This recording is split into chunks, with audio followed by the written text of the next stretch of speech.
Welcome to International Securities Exchange's podcast series. Facilitated by renowned educators, ISE podcasts are intended to teach beginning as well as seasoned investors the ins and outs of trading. To find an updated list of podcasts, please visit www.ise.com/podcasts.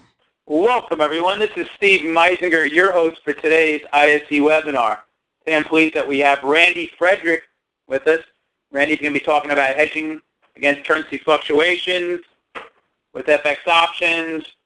Randy Frederick is a Director of Trading and Derivatives at the Schwab Center for Financial Research. And of course, he's a highly respected industry veteran.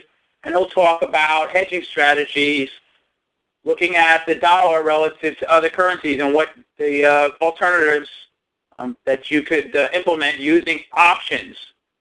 So without further ado, I would like to introduce Randy Frederick. Randy, how are you? Steve Meisinger here.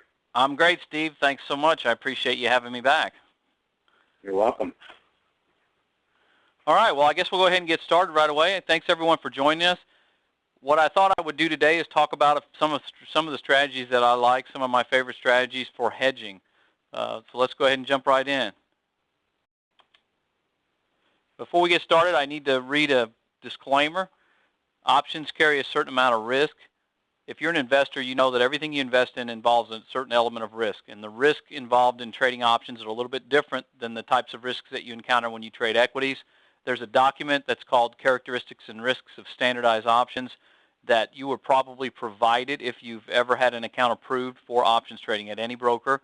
If you want a copy of this document or if you want to read it, you can click on the hyperlink right there on your screen and you should be able to jump right to it. If you want a hard copy, then you can ask us for a copy at that address that's provided, and we'll be happy to give it to you. Now, any of the examples that I talk about today, and I will be talking about several, I'm going to leave out margin requirements. I might mention them, but they're not included in the calculations. I'm also going to leave out commission charges. Of course, you know commission charges are involved, and they will cause all of your gains to be a little bit smaller and all of your losses to be a little bit larger. But we're going to kind of ignore transaction costs, margin, taxes, all this kind of stuff so we can make the examples a little bit easier to understand. And of course, as Steve's mentioned, and I'll say it too, I'm using the securities, the symbols that I'm using because they are the FX options products that trade on the ISE. I think they're good examples for the types of strategies I'm going to talk about, but that doesn't mean that I'm necessarily bullish or bearish on any of them or that I'm endorsing or suggesting that you trade any of these specifically. Now, here's a list of the options that are available on the ISE. I believe this is a comprehensive list. If not, I'll let Steve correct me, but I think it's correct. The items, the ones listed above in the big yellow section are all of the ISE currency pairs that are denominated in US dollars. Personally, this is just me. I like to trade the ones denominated in US dollars, and the reason for that is because I'm an American. I think in US dollars. I spend my money in US dollars. Everything to me is denominated in dollars, so I find it much easier to trade pairs that are denominated in US dollars. But there's a contingency of investors out there, and they've been around for a long time, that like to see things in terms of the other currency. So on the bottom in the pink are the four that I think are the only four the ISE currently offers that are available denominated in terms of the other currency relative to the dollar rather than in the dollar. So I've just selected, when I put this deck together a couple of months ago, because I had to run it through compliance and everything, I selected symbols specifically because I thought they had charts that were good examples of the types of strategies that I wanted to talk about today. So again, it doesn't mean I'm specifically bearish or bullish or anything. I just chose the ones that I thought were the best fit given what it was that I wanted to show you. Now, for most American investors, myself included, and probably most if not all of you, when you think about hedging currency exposure, what you're typically talking about, and really the term hedging always really means trying to protect something against a loss in value. So as an American investor, when I think about hedging, what I'm typically talking about is hedging against currency exposure. Usually that means losses that occur when the dollar loses value. And as Steve mentioned, if you logged in a little bit early, the dollar's been getting pounded lately. Now that's good for the equity markets. As you know, we had an enormous equities rally today, and that was accompanied by a significant decline in the value of the dollar. If you take a look at the dollar versus almost any of these foreign currencies, you'll see charts that show the dollar's just been going down, down, down, down. Well, that's partly buoyed the markets, especially since September 1st when we've been in the most recent bull market. But if you have exposure to the U.S. dollar and you're trying to hedge against that, there are some strategies that you can use. I have been trading options for well more than 20 years. I like option strategies. So what I did was I selected four, a couple of simple ones and a couple that aren't quite so simple. So we're going to look at four different option strategies that might help you accomplish this goal of hedging against a dollar decline. Now, looking at where the dollar is now, it would have been nice to have had these a month ago, but that's life, right? Maybe it can still go lower. I don't know. We'll find out. So here are the four strategies I'd like to talk about. The first one is, and they're all bearish strategies because they're strategies that are designed to capitalize on a decline in the underlying asset. And in this case, the ones I'm going to use are the ones that are U.S. dollar denominated. So that means these are all strategies that are designed to profit when the dollar loses value. So first we're going to talk about a bearish put spread, which is a type of debit spread. Then we're going to talk about bearish call spreads, which is also a bearish strategy, but it's a credit spread. And then two that are a little bit more complex, a put ratio spread and a put ratio back spread.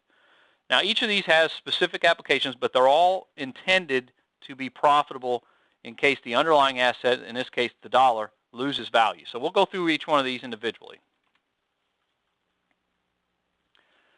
So hopefully you can see this on screen. I know there's quite a bit of text on there, but what I like to do when I talk about spreads trading or any other kind of strategy is I like to give a couple of examples because I don't want you to assume that if I'm talking about an in-the-money debit put spread, like in the first example, that this is necessarily a moderately bearish strategy or an extremely bearish strategy or whatever. What makes it different is typically just the strike prices that you choose. So what I've done here is I've provided two examples, and on the next slide you'll see them again, where I've used the exact same underlying security, in this case the SFC, which is the Swiss franc. So we're talking about the dollar relative to the Swiss franc. And what I've done is I've chosen two separate spreads, each with the exact same sort of design. They're debit put spreads, but in the first case I've chosen a 108, 105 spread, and the other one's a 106, 103 spread. So they're essentially just using different strikes. What that does is it adjusts my level of bearishness. If I'm just slightly bearish and I'm doing a debit spread, I'll typically want to use options that are already in the money. Because your goal, when you do a debit spread of any kind, is typically to have both of those options be in the money at the time they expire. Now, if you start out with both legs of your spread already in the money, that gives a very high likelihood that they'll still be in the money at expiration. So it doesn't really require a lot of movement. So I can only be just barely bullish, or I'm sorry, just barely bearish, or maybe even neutral, and actually still be profitable in this example. Now on the at-the-money spread, which is the one in yellow, it's the same idea, only this spread is a little more moderately bearish. In other words, it's a little bit more bearish. And the reason it is because I'm using different strikes. I'm starting out with one leg of the spread out of the money and one leg of the spread in the money. Now think about that. If my goal is to have both of them expire in the money, then that means the one that's out of the money actually has to get in the money. And for that to happen, that means the underlying asset has to fall. So being neutral and using the yellow spread strikes, I wouldn't make money potentially. But in the case of the orange spread, if I'm just neutral, I don't really have to be bearish. I just have to be not bullish in order for that to work. So below is just a generic profit and loss chart of what a debit put spread typically looks like. You'll see the white line with the curve in it. That illustrates how the spread profit and loss zones might look at the time you enter the spread. As you approach expiration, the curves get more and more sharp until the point where at expiration they become these straight lines that are illustrated by the borders of the green and the red zone. You can see that the green zone is on the left, which means that as the price goes lower, you make money. The red zone is on the right, which means as the price goes higher, you lose money. And the SPLP stands for short put, long put. So that's where your strike prices are at. So if you fall somewhere between your strike prices, you might make money and you might lose money. If you're below your short put, you're going to be in your max profit zone. And if you're above your long put, you're going to be in your max loss zone. So let's take a look at it on an actual chart of the Swiss franc to see how it looks on the next slide. Thank you for listening to our podcast. To find more podcasts on options, stocks, alternative markets, and market data, please visit www.ise.com/podcasts.